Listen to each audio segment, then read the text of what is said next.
പെട്ടെന്നാണ് അന്തരീക്ഷം മാറിയത്.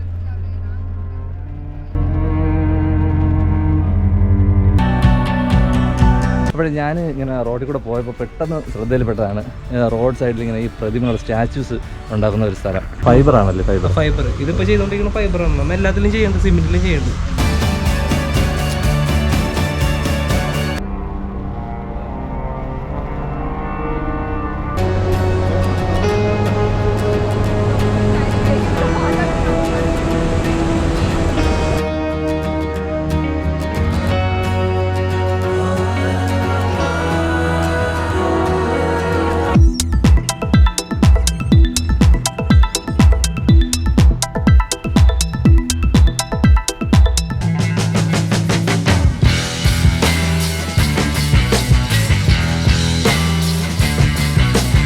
ട്രാവൽ ഡയറി യൂട്യൂബ് ചാനലിലെ പുതിയൊരു എപ്പിസോഡിലേക്ക് എല്ലാവർക്കും സ്വാഗതം.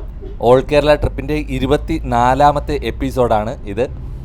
എന്തായാലും നമ്മുടെ യാത്രയുടെ കൂടെ നിങ്ങളും ഉള്ളതിൽ വളരെ സന്തോഷം. ഇപ്പോൾ നമ്മളുള്ളത് തൃശ്ശൂർ ജില്ലയിലാണ്. അപ്പോൾ ഉച്ചവരെയുള്ള സമയത്ത് നമ്മൾ കുറച്ച് സ്ഥലങ്ങളൊക്കെ കാണാൻ പോയി. ബാക്കി ഭാഗമാണിത്.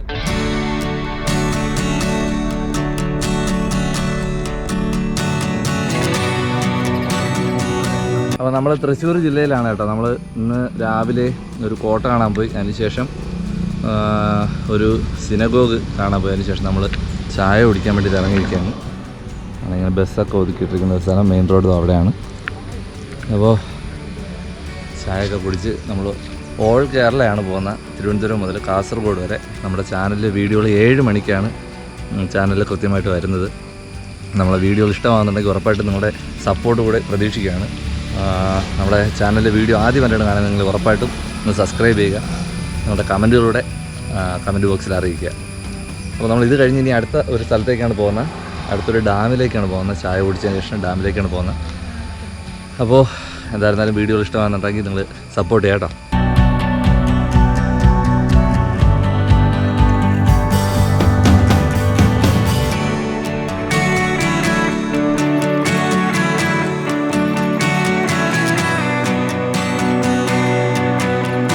അപ്പോൾ ഞാൻ ഇങ്ങനെ റോഡിൽ കൂടെ പോയപ്പോൾ പെട്ടെന്ന് ശ്രദ്ധയിൽപ്പെട്ടതാണ് റോഡ് സൈഡിൽ ഇങ്ങനെ ഈ പ്രതിമകൾ സ്റ്റാച്യൂസ് ഉണ്ടാക്കുന്ന ഒരു സ്ഥലം. എനിക്ക് ചുറ്റും ഇപ്പോൾ അതാണ്. ഞാൻ അകത്തേക്ക് കയറി ഇത് കണ്ടപ്പോൾ ഒരു കൗതുകം തോന്നി ഇറങ്ങിയതാണ്. ഒരുപാട് ഇതുപോലത്തെ സ്റ്റാച്യൂസ്. ഇത് ബാക്കിലാണ്, അവരുടെ ഗോഡൗണിലാണ് അവരവിടെ നിർമ്മിക്കുന്നുണ്ട്. അപ്പോൾ എങ്ങനെയാണെന്ന് നമുക്കൊന്ന് ചോദിച്ചു നോക്കാം. ഇല്ലെങ്കിൽ നമ്മൾ ഇതിൻ്റെ മനോഹരമായിട്ടുള്ള സ്റ്റാച്യൂസിൻ്റെ ദൃശ്യങ്ങളാണ്. ഒരുപാട് സ്റ്റാച്യു ഇവിടെ നിർമ്മിച്ച് വെച്ചിട്ടുണ്ട്. അതിൻ്റെ പണി നടക്കുകയാണ്. ചേട്ടന്മാരെ ഡിസ്റ്റർബ് ആയില്ല. കുറച്ച് കാര്യങ്ങൾ നമുക്ക് ചോദിച്ചിട്ട് നമുക്ക് പെട്ടെന്ന് തന്നെ ഇവിടെ നിന്ന് തിരിക്കാം. അവിടെ പണി നടക്കുകയാണ് ഇവിടെ.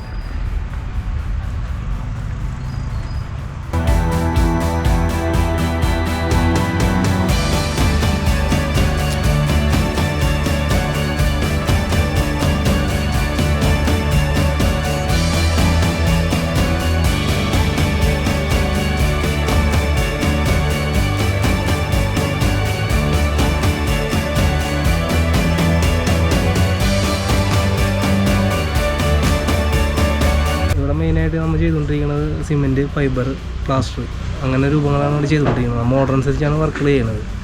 പിന്നെ ഓരോരുത്തർ ഫോട്ടോസ് വരും, അതനുസരിച്ച് നമ്മൾ ചെയ്യും. അങ്ങനെ ചെയ്തുകൊണ്ടിരിക്കുന്നത് കാണുന്നതൊക്കെ. അപ്പോൾ ഇതിപ്പോൾ ഫൈബർ വേണമെങ്കിൽ തന്നെ നമ്മളിപ്പോൾ ഇത് ഉണ്ടാക്കി കഴിഞ്ഞ് കഴിഞ്ഞാൽ ഇതിൽ നിന്ന് നമ്മൾ ഫൈബറിൽ മോൾഡ് എടുക്കും. ഇപ്പോൾ ഈ ആനയുടെ തന്നെ ആണെങ്കിൽ അതിൻ്റെ മോൾഡാണ് ഈ കിടക്കുന്നത്. അങ്ങനെ എടുക്കും. അതിൽ തന്നെ നമ്മൾ അതിൻ്റെ പീസുകൾ അടിക്കും. അതിൻ്റെ പീസ് അടിച്ചതാണ് ഈ കാണുന്നത്. അതിൽ നിന്ന് റിലീസ് ചെയ്തെടുത്ത് കഴിഞ്ഞാൽ ഫൈബറാണല്ലേ? ഫൈബർ ഇതിപ്പോൾ ചെയ്തുകൊണ്ടിരിക്കുന്ന ഫൈബറാണ്. നമ്മൾ എല്ലാത്തിലും ചെയ്യുന്നുണ്ട്, സിമെന്റിലും ചെയ്യുന്നുണ്ട്. ഇതിങ്ങനെ മോൾഡ് മാറ്റിയതിനു ശേഷം പെയിന്റ് ചെയ്ത് എടുക്കുന്നതാണ്. നമ്മൾ തന്നെ പെയിന്റ് ചെയ്ത് ഇപ്പോൾ ഇതുപോലെ തന്നെ ഒരു രൂപം ഉണ്ടാക്കിയെടുക്കുക. അതിപ്പോൾ പെയിന്റിങ് അതിൻ്റെ നടന്നുകൊണ്ടിരിക്കുന്നത്. ഇത് എല്ലാവരും എല്ലാ കാര്യം ചെയ്യാനുള്ള പെയിന്റിങ്ങിന് ഒരാളാണ്? അങ്ങനെയാണ്? അല്ല, എല്ലാവരും എല്ലാം ചെയ്യും. എല്ലാവരും എല്ലാ വർക്ക് ചെയ്യും. ഓക്കെ. ഇതൊക്കെ അതിൻ്റെ കെമിക്കലുകളാണ് ഡിസൈൻ. ഓക്കെ.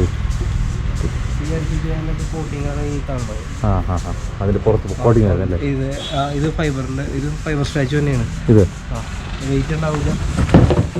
ഇതിന്റെ ഫസ്റ്റ് കോട്ടിംഗ് ആണ് ആ കാണുന്ന വൈറ്റ് കളറിലിരിക്കുന്നത്. പിന്നെ അതിൻ്റെ ഉള്ളിലടിക്കുന്ന കോട്ടിംഗ് ആണ് ഇത്. അത് കഴിഞ്ഞിട്ടാണ് ആ ഫൈബർ മാറ്റ് എന്ന് പറഞ്ഞാൽ ഇത് വെച്ച് എങ്ങനെയായാലും ഒരു 3-4 ദിവസം എന്തായാലും പെയിന്റിങ് ആദ്യം മുതൽ തുടങ്ങി. ചെയ്യും.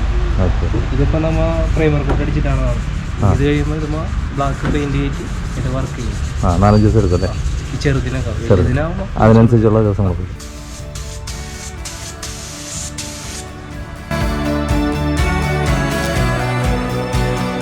നമ്മൾ പല സ്ഥലങ്ങളിൽ ഇതുപോലത്തെ സ്റ്റാച്യൂസ് കണ്ടിട്ടുണ്ട്, പള്ളികളിലും അതുപോലെ തന്നെ കുട്ടികളുടെ പാർക്കുകളിൽ, സ്കൂളുകളിൽ, പിന്നെന്താണ് ഷോപ്പുകളിൽ ഇതുപോലെ ആനയും അതുപോലെ വലിയ സ്റ്റാച്യൂകളൊക്കെ നമ്മൾ നിർത്തിക്കുന്നത് കണ്ടിട്ടുണ്ട്.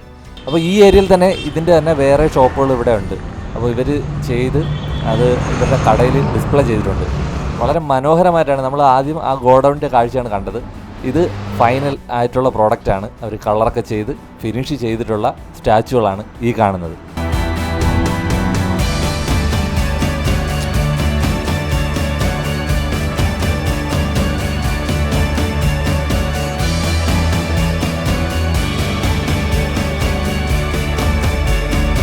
അപ്പോൾ നമുക്ക് ഇനി പോകാനുള്ളത് ഏഴാറ്റുമുഖം ഹാങ്ങിങ് ബ്രിഡ്ജിലേക്കാണ് പോകാനുള്ളത് കേട്ടോ. അപ്പോൾ നമ്മൾ വരുന്ന വഴി മാപ്പിട്ടാണ് വരുന്നത്. ഈ ലൊക്കേഷൻ നമ്മൾ നോക്കിക്കഴിഞ്ഞാൽ നമുക്ക് കാണാൻ കഴിയും. ഫുള്ള് പനകൾ നിൽക്കുന്ന, എണ്ണ പനകൾ നിൽക്കുന്ന ഒരു പ്രദേശമാണ്. കുറച്ച് കാടിനകത്തൂടെയുള്ള യാത്രയാണ് നമുക്ക് പോകാനുള്ളത്. ഒരു ഹാങ്ങിങ് ബ്രിഡ്ജാണ്, ഒരു അണക്കെട്ടാണ്. അപ്പോൾ നമ്മൾ ഇത് ആദ്യം നമ്മൾ ലൊക്കേഷൻ ഇട്ട് വന്നപ്പോൾ നമുക്കത് ലൊക്കേഷൻ കിട്ടാതെ നമ്മൾ കറങ്ങിയൊക്കെയാണ് സ്ഥലത്തോട്ട് എത്തുന്നത്. അപ്പോൾ നമ്മൾ പോയപ്പോഴും നല്ല മഴയുണ്ടായിരുന്നു. അപ്പോൾ ചാലക്കുടി പുഴയാണ് ഇതുവഴി ഒഴുകുന്നത്. അതിൻ്റെ വീതി നമുക്ക് കണ്ടറിയാം. ഇതിന് കുറുകെയായിട്ടാണ് ഈ ഹാങ്ങിങ് ബ്രിഡ്ജ് നിർമ്മിച്ചിട്ടുള്ളത്. ആ പോയ വഴിയും കാര്യങ്ങളൊക്കെ ഒന്ന് കാണിച്ചു തരാം കേട്ടോ.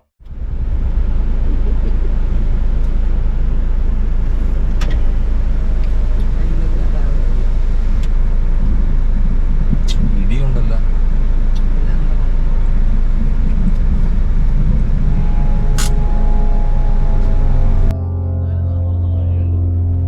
പെട്ടെന്നാണ് അന്തരീക്ഷം മാറിയത്.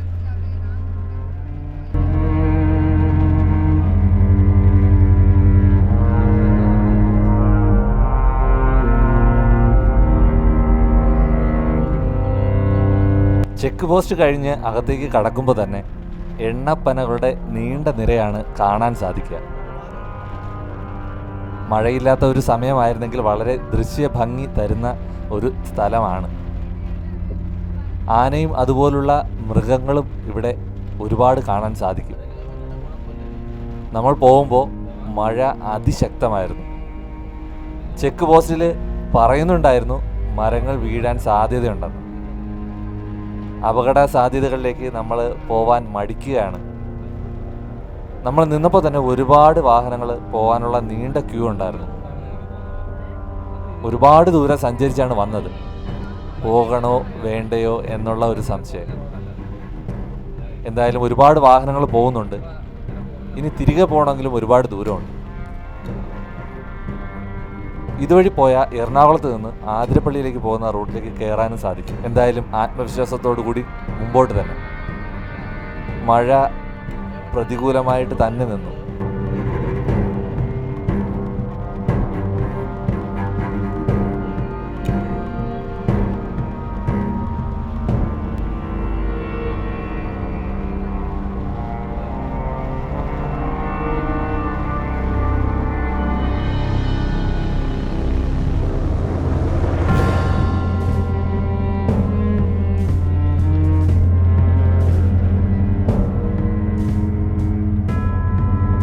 ഒരു വശത്ത് ചാലക്കുടി പുഴ ഒഴുകുന്നത് നമുക്ക് കാണാൻ കഴിയും.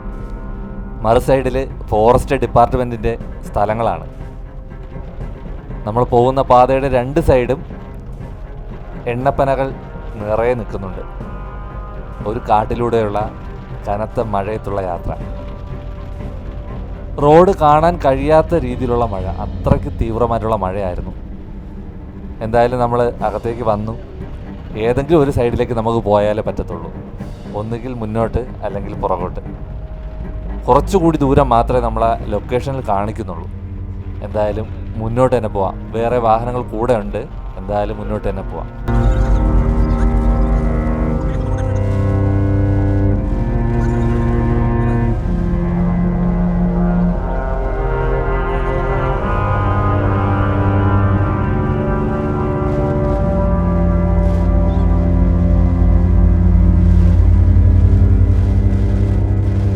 നമ്മുടെ ലൊക്കേഷൻ കാണിക്കുന്നുണ്ടായിരുന്നു.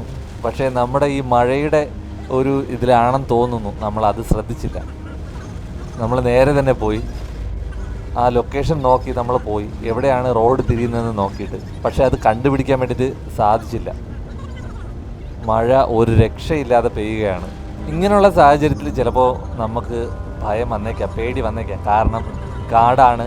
നമ്മളിപ്പോൾ സമൂഹത്തിൽ അല്ലെങ്കിൽ നാട്ടിലൊക്കെ നടക്കുന്ന ഒരുപാട് കാര്യങ്ങൾ നമ്മൾ കേൾക്കുന്നുണ്ട്, വാർത്തയിൽ വരുന്ന കാര്യങ്ങളൊക്കെ നമ്മൾ കേൾക്കുന്നുണ്ട്. അപ്പോൾ നമ്മുടെ ഉള്ളിലും ഭയമുണ്ട്. കാരണം നമുക്ക് അറിഞ്ഞുകൂടാത്തൊരു വഴിയാണ് കാട്ടിനകത്ത് എന്നുള്ള ഒരു ഫീലിംഗാണ് നമ്മുടെ മനസ്സിൽ. തൊട്ടടുത്ത് തന്നെ വലിയ ജംഗ്ഷനും കാര്യങ്ങളൊക്കെ ഉണ്ടെങ്കിൽ പോലും നമ്മുടെ നാട്ടിലാണെങ്കിൽ നമുക്കറിയാം ഇത് എവിടെയാണ്, എങ്ങോട്ടാണ് പോകുന്നത്, ഏത് ജംഗ്ഷനാണ്, ഇതിനടുത്ത് വീടുകളുണ്ടോ, കടകളുണ്ടോ, ആൾക്കാരുണ്ടോ, എല്ലാ കാര്യങ്ങളും നമുക്കറിയാൻ പറ്റും. ഇത് ഈ വീഡിയോ കാണുന്ന സമയത്ത് ചിലപ്പോൾ അത് ഫീൽ ചെയ്യില്ല. പക്ഷേ നമ്മൾ നിൽക്കുമ്പോൾ, ആ ഒരു സാഹചര്യത്തിൽ നമ്മൾ നിൽക്കുമ്പോഴേ നമുക്കറിയാവുള്ളൂ. നമ്മളിങ്ങനെ ഇത്രയും ദിവസമായി നമ്മൾ വീട്ടിൽ നിന്ന് ഇറങ്ങിയിട്ട് നമ്മുടെ കുടുംബത്തിലുള്ള ഇത്രയും ആൾക്കാർ വണ്ടിയിലുണ്ട്. നമുക്ക് ഇങ്ങനെയുള്ളൊരു ഒരു അപകടം പിടിച്ച സ്ഥലമാണോ, അതോ നോർമലായിട്ടുള്ള അല്ലെങ്കിൽ സാധാരണ ഉള്ള ഒരു സ്ഥലമാണോ, നമുക്കൊന്നും അറിയത്തില്ല. അതിൻ്റെ കൂടെയാണ് മഴയും.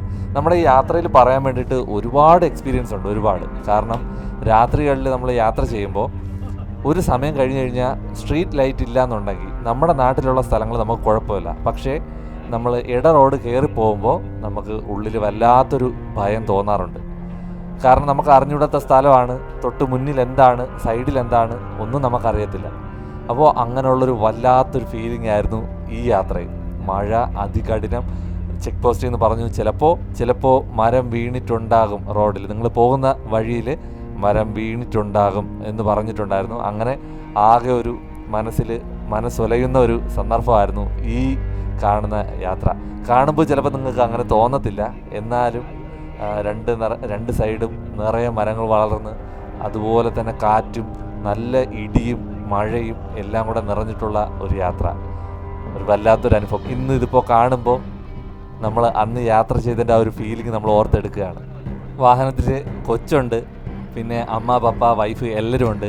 അപ്പോൾ ചില സമയങ്ങളിൽ നമുക്ക് ലൈവായിട്ട് പറയാനും പറ്റത്തില്ല. പിന്നെ ഈ സാഹചര്യത്തിൽ ഒന്നും പറയാൻ പറ്റാത്തൊരു സാഹചര്യമായിരുന്നു. പിന്നീട് ഇത് വന്നിട്ട് വോയിസ് ഓവർ ചെയ്യുകയാണ് ചെയ്യുക.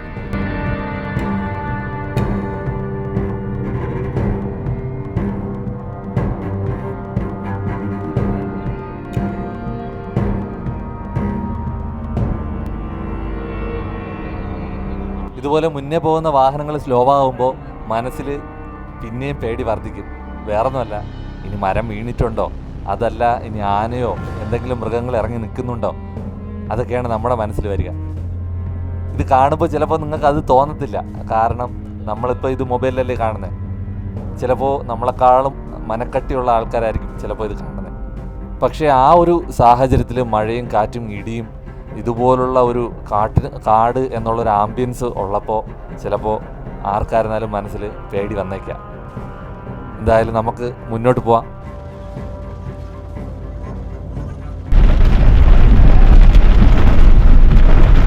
ആ റോഡിൻ്റെ ഇപ്പുറത്തെ സൈഡിലുള്ള ചെക്ക് പോസ്റ്റാണിത്. നമ്മൾ ഏകദേശം മെയിൻ റോഡിലേക്ക് അല്ലെങ്കിൽ അടുത്തൊരു ജംഗ്ഷനിലേക്ക് ഇറങ്ങുകയാണ്. എന്തായിരുന്നാലും റിസ്ക് പിടിച്ചുള്ളൊരു ചെറിയൊരു യാത്ര ആയിരുന്നു എൻ്റെ ഒരു എക്സ്പീരിയൻസിൽ. കാരണം കാട്, മരങ്ങൾ, നമ്മൾ ഇതുവരെ പോയതിൽ ഇങ്ങനെയുള്ളൊരു സിറ്റുവേഷൻ വന്നിട്ടില്ല. കോടമഞ്ഞ് വന്നിട്ടുള്ള കുറച്ച് ബുദ്ധിമുട്ടുണ്ടായിരുന്നു. അല്ലാതെ ഇതുപോലെ കാട്ടിനകത്ത് ഇത്രയും മഴയത്ത് നമ്മൾ കുടുങ്ങിയ ഒരു സാഹചര്യമില്ല. സത്യം പറഞ്ഞാൽ ഇത് വലിയ കുടുങ്ങി എന്നുള്ളത് പറയാനൊന്നുമില്ല. സാധാരണ ഒരു റോഡായിരിക്കും. നമ്മൾ സ്ഥിരം പോവാത്തത് കൊണ്ട് നമുക്ക് തോന്നുന്ന ഒരു അനുഭവമാണ്. നമുക്ക് ആ ഒരു അണക്കെട്ട് കണ്ടുപിടിക്കാൻ പറ്റില്ല. നമ്മൾ പുറത്തിറങ്ങിയതിന് ശേഷം വഴിയൊക്കെ ചോദിച്ചതിന് ശേഷമാണ് നമ്മൾ പിന്നെ ഇപ്പുറത്തെ സൈഡിൽ കൂടെയാണ് നമ്മൾ ആ അണക്കെട്ടിലോട്ട് പോകുന്നത്.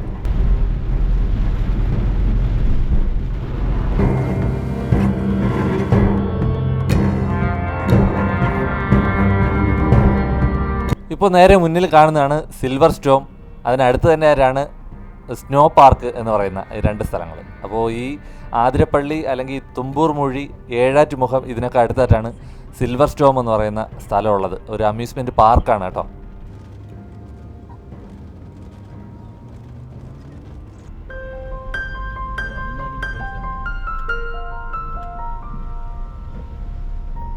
ഇപ്പോൾ മഴ കുറച്ച് കുറഞ്ഞിട്ടുണ്ട്. നമ്മൾ തുമ്പൂർ മൊഴി അണക്കെട്ടിൻ്റെ എൻട്രൻസ് കഴിഞ്ഞ് അകത്തേക്ക് പോവുകയാണ്. അകത്ത് തന്നെ പാർക്കിംഗ് ഉണ്ട്. നമ്മൾ പോകുന്ന വഴിയിൽ തന്നെ ടിക്കറ്റ് കൗണ്ടറുണ്ട്. ടിക്കറ്റ് എടുക്കുക, വാഹനം പാർക്ക് ചെയ്യുക. അതിനുശേഷം നമുക്ക് അതിനകത്തുള്ള കാഴ്ചകളൊക്കെ കാണാം.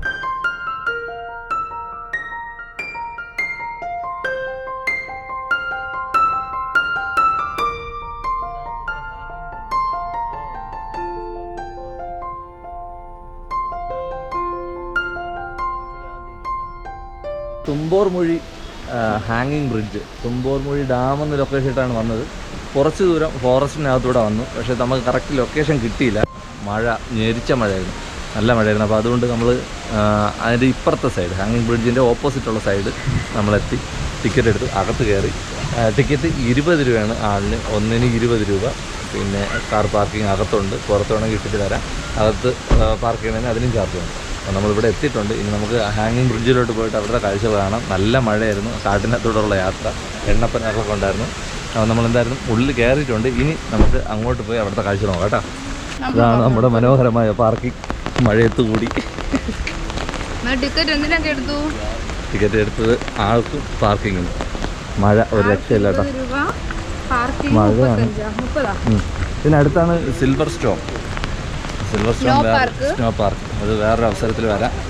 ഒരുപാട് സമയം എടുക്കും അതിന്, അതുകൊണ്ട് നല്ല റേറ്റാണ്. നല്ല റേറ്റ് എന്ന് പറഞ്ഞാൽ ഒരു അമ്യൂസ്മെന്റ് പാർക്കിൽ വാങ്ങിക്കുന്ന റേറ്റ്. ഒരു ദിവസം സ്പെൻഡ് ചെയ്യണം. നമ്മളെ ഉദ്ദേശം അതല്ലല്ലോ. ബട്ടർഫ്ലൈ പാർക്ക് എന്നാ പറയുന്നത്. ബട്ടർഫ്ലൈ ശരിയാണല്ലേ, ബട്ടർഫ്ലൈ ഉണ്ട്. കണ്ടോ പിന്നെ എത്ര പൂമ്പാറ്റുണ്ട്. പൂമ്പാറ്റ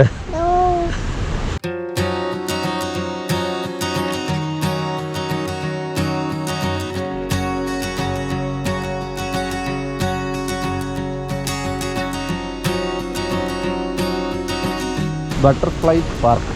ഒരുപാട് ചിത്രശലഭങ്ങൾ നമുക്കിവിടെ കാണാം, പൂക്കൾ കാണാം, ചെടികൾ കാണാം. ഒരുപാട് ബട്ടർഫ്ലൈ ഇപ്പോൾ ഈ സമയത്ത് ഇവിടെ ഉണ്ട്.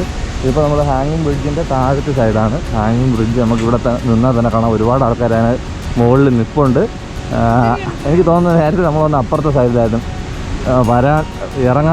ഇറങ്ങാൻ വിചാരിച്ചത്, അപ്പുറത്തെ സൈഡിൽ. പക്ഷെ നടന്നില്ല, നമ്മൾ ഇപ്പുറത്തെ സൈഡിലാണ് വന്ന് ഇറങ്ങിയത്. എന്തായിരുന്നാലും ഇവിടുന്ന് ടിക്കറ്റ് എടുത്ത നമ്മൾ ഏറ്റവും വലിയ തൂക്കുപാലം ഇന്നലെ നമ്മൾ പോയിരുന്നു. ഇന്നലെ നമ്മൾ കണ്ടത് കേരളത്തിലെ ഏറ്റവും നീളം കൂടിയ തൂക്കുപാലം. ഏതാണ്ട് അതുപോലത്തെ നല്ല തൂക്കുപാലം അല്ലേ, നല്ല ലോങ് ഉള്ളതാണ്. നമ്മൾ ഹാങ്ങിങ് ബ്രിഡ്ജിലോട്ട് പോവാം അല്ലേ രായി? യെസ്.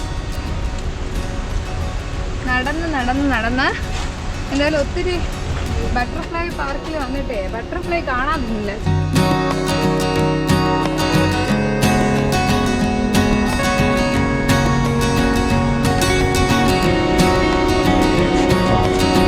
പാലത്തിൽ കൂടി ഓടുകയോ ചാടുകയോ ചെയ്യാൻ പാടില്ല. പാലത്തിൻ്റെ കൈവിരകളിൽ പിടിച്ച് കുലുക്കുകയോ ആടുകയോ കയറി ഇരിക്കുകയോ ചെയ്യരുത്. പാലത്തിൽ കൂട്ടം കൂടി നിൽക്കുകയോ ഇരുന്നോ മറ്റുള്ള യാത്രക്കാർക്ക് തടസ്സമുണ്ടാക്കാൻ പാടില്ല. പാലത്തിൽ വെച്ച് ഭക്ഷണ സാധനങ്ങൾ കഴിക്കുവാനും മാലിന്യ വസ്തുക്കൾ ഇടുവാനും പാടുള്ളതല്ല. പാലത്തിൽ ഇരുചക്രവാഹനങ്ങൾ ഉൾപ്പെടെയുള്ള കർശനമായി നിരോധിച്ചിരിക്കുന്നു. അപ്പോൾ നമ്മൾ പാലത്തിലേക്ക് കയറാൻ പോവുകയാണ്.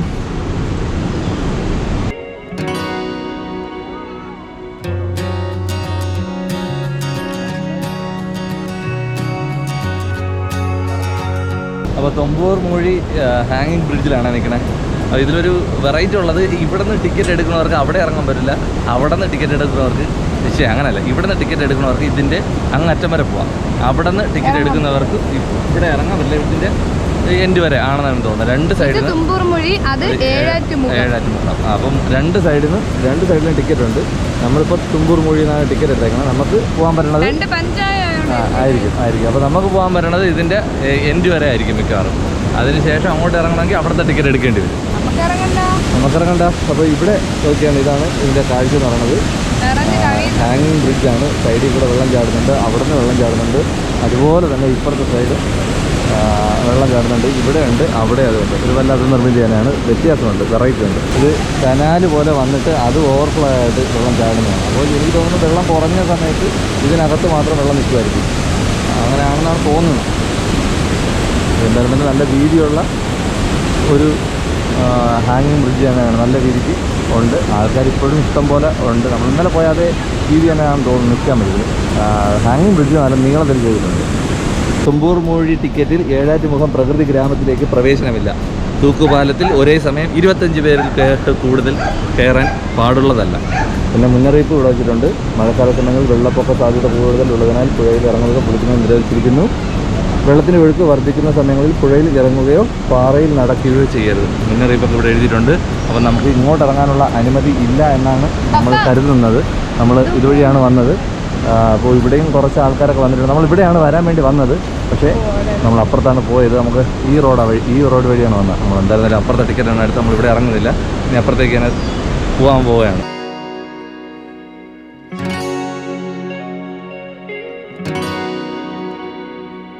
ഈ ഹാങ്ങിങ് ബ്രിഡ്ജിൽ നിന്ന് ഈ പുറത്തോടുള്ള ദൃശ്യം അടിപൊളിയാണ് കേട്ടോ. ഇത് നമ്മൾ ഒരിക്കലും ഇങ്ങനെ കണ്ടിട്ടില്ല, ഇങ്ങനെ വരച്ച പോലെ ഈ ചെയ്തേക്കുന്നത്. അപ്പോൾ പല ഷേപ്പിലായിട്ട് വെള്ളം ചാടുന്നുണ്ട്. ഇവിടെ നേരത്തെ പോലെ തന്നെ ഒരു കനാല് പോലെ ചെയ്തിട്ടുണ്ട്. ഇത് ഓവർഫ്ലോ ആയിട്ട് പോകുന്നതാണ് അവിടെ നിന്ന് വരുന്ന വെള്ളം. പിന്നെ ഇവിടെ നിന്ന് കഴിഞ്ഞ് ഇപ്പുറത്തോട്ട് വരുമ്പോൾ പുഴയുടെ വീതി നന്നായിട്ട് കൂടിയിട്ടുണ്ട്. പുറകിൽ മലനിരകളൊക്കെ കാണാം. പിന്നെ എണ്ണപ്പനകളുടെ പാടം നമുക്ക് ഈ സൈഡ് കാണാൻ പറ്റും. എന്തായാലും നമ്മൾ അപ്പുറത്ത് ഇറങ്ങുന്നില്ല, നമ്മളിനി തിരിച്ചു പോയാണ്. കൊള്ളാം, അടിപൊളിയാണ് ഈ ഹാങ്ങിങ് ബ്രിഡ്ജിൻ്റെ നിന്നുള്ള കാഴ്ചകൾ.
എഴുതി വെച്ചിരിക്കുന്ന റേറ്റ് നമ്മൾ അപ്പുറത്തെ കരയിൽ നിന്ന് കയറുന്നവർ ഇവിടെ വരുമ്പോൾ ഇവിടെ നിന്ന് ടിക്കറ്റ് എടുത്തതിന് ശേഷമാണ് ഇതിനകത്തേക്ക് കയറാനുള്ളത്. അപ്പോൾ നമ്മൾ തുമ്പോർമൊഴി ഹാങ്ങിങ് ബ്രിഡ്ജിലെ കാഴ്ചകൾ കണ്ട് ഇറങ്ങുകയാണ്. ഇപ്പോൾ സമയം 4 മണിയായിട്ടുണ്ട്. അപ്പോൾ ഇന്നും കുറച്ച് ഓട്ടം കൂടുതലാണ്. അങ്ങറ്റവും ഇങ്ങറ്റമൊക്കെയാണ് സ്ഥലങ്ങൾ കിടക്കുന്നത്. ഇനി അടുത്ത പരിപാടി ഫുഡ് കഴിക്കുക എന്നുള്ളതാണ്. 4 മണിയായി, ഫുഡ് കഴിച്ചില്ല. നമ്മൾ കാപ്പി കുടിച്ചു, ഇടയ്ക്ക് ചായ കുടിച്ചു. ഇനി നമ്മളിനി അടുത്തൊരു സ്ഥലം കണ്ടുപിടിച്ചിട്ട് ഫുഡ് കഴിക്കുക. ഫുഡ് കഴിച്ചതിന് ശേഷം മാത്രമായിരിക്കും ഇനി അടുത്തുള്ള ഓട്ടം. ഓക്കെ, നമുക്ക് ഇവിടെ നിന്ന് ഇറങ്ങാം.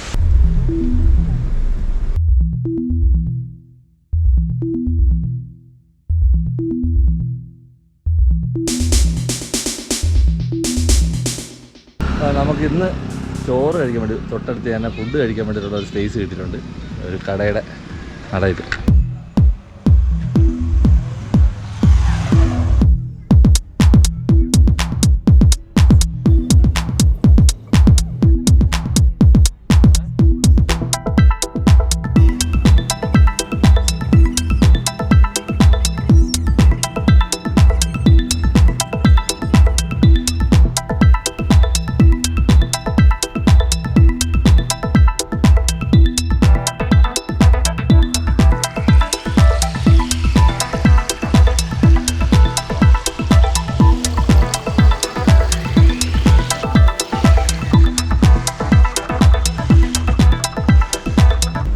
തുമ്പൂർമൊഴി പാർക്ക് കഴിഞ്ഞിട്ട് നമുക്ക് തൃശ്ശൂർ വരേണ്ട ഒരു ആവശ്യമുണ്ടായിരുന്നു. തൃശ്ശൂർ വന്നു, ആവശ്യങ്ങളൊക്കെ കഴിഞ്ഞതിന് ശേഷം നമ്മൾ വരുന്ന വഴിയിൽ നല്ല മഴയുണ്ടായിരുന്നു.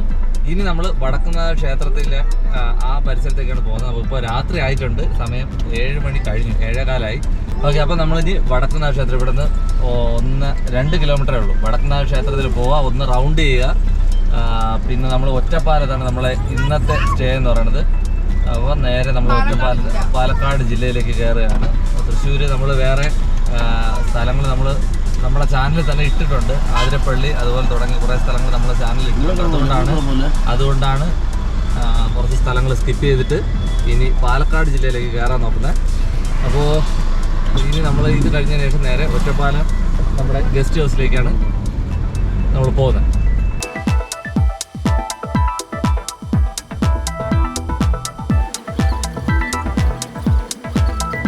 ഇപ്പോൾ നമുക്ക് മുന്നിൽ കാണുന്നതും ആകാശ നടപ്പാത എന്ന് പറഞ്ഞിട്ടുള്ളൊരു സംഭവമാണ്. തൃശ്ശൂർ ടൗണിന് അടുത്ത് തന്നെ ഈ റോഡ് ഗതാഗതം എളുപ്പമാക്കാൻ വേണ്ടിയിട്ട് ചെയ്തിട്ടുള്ള ഒരു സംഭവമാണ്. റോഡിന് ചുറ്റും ഇങ്ങനെ മുകളിൽ കൂടെ നമുക്ക് നടന്നു, അതായത് ട്രാഫിക്ക് കുറച്ചുകൂടെ എളുപ്പമാക്കാൻ വേണ്ടിയിട്ട് ചെയ്തിരിക്കുന്ന ഒരു സംഭവമാണ്. ഇങ്ങനെ റൗണ്ട് ചെയ്തിട്ടുണ്ട്.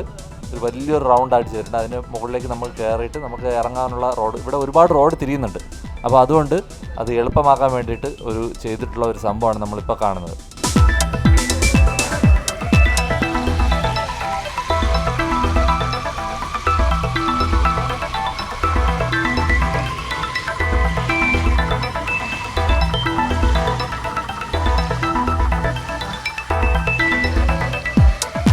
നമ്മളിപ്പോൾ തൃശ്ശൂർ ടൗണിൽ കയറിയിട്ടുണ്ട്.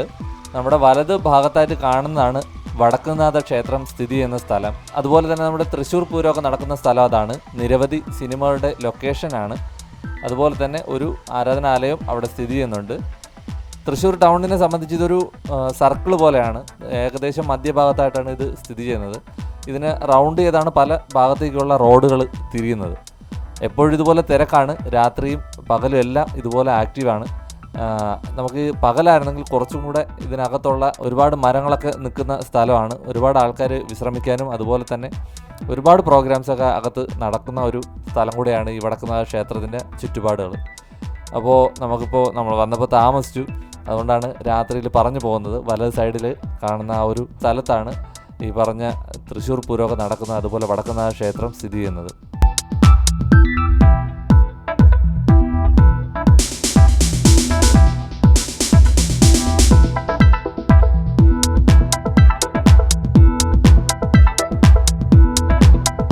അപ്പോൾ നമുക്ക് ഇന്ന് സ്റ്റേ എന്ന് പറയുന്നത് ഒറ്റപ്പാലത്താണ്. ഒരുപാട് കാഴ്ചകൾ നമ്മൾ ഇന്നത്തെ ദിവസത്തെ കണ്ടു. ഒരുപാട് വ്യത്യസ്ത ആൾക്കാരെ പരിചയപ്പെട്ടു. എന്തായാലും വീഡിയോ ഇഷ്ടമായിട്ടുണ്ടെങ്കിൽ ഉറപ്പായിട്ട് ലൈക്ക് ചെയ്യാനും ഷെയർ ചെയ്യാനും സബ്സ്ക്രൈബ് ചെയ്യാനും മറക്കരുത്. നിങ്ങളുടെ കമൻറ്റുകളോടെ കമൻറ്റ് ബോക്സിൽ അറിയിക്കുക. നാളെ പാലക്കാട് ജില്ലയാണ്. ഒരുപാട് വിശേഷങ്ങൾ നിങ്ങളുമായിട്ട് ഷെയർ ചെയ്യാനുണ്ട്. എന്തായിരുന്നാലും കാത്തിരിക്കുക. വൈകുന്നേരം 7 മണിക്ക് നാളെ കാണാം. ബൈ.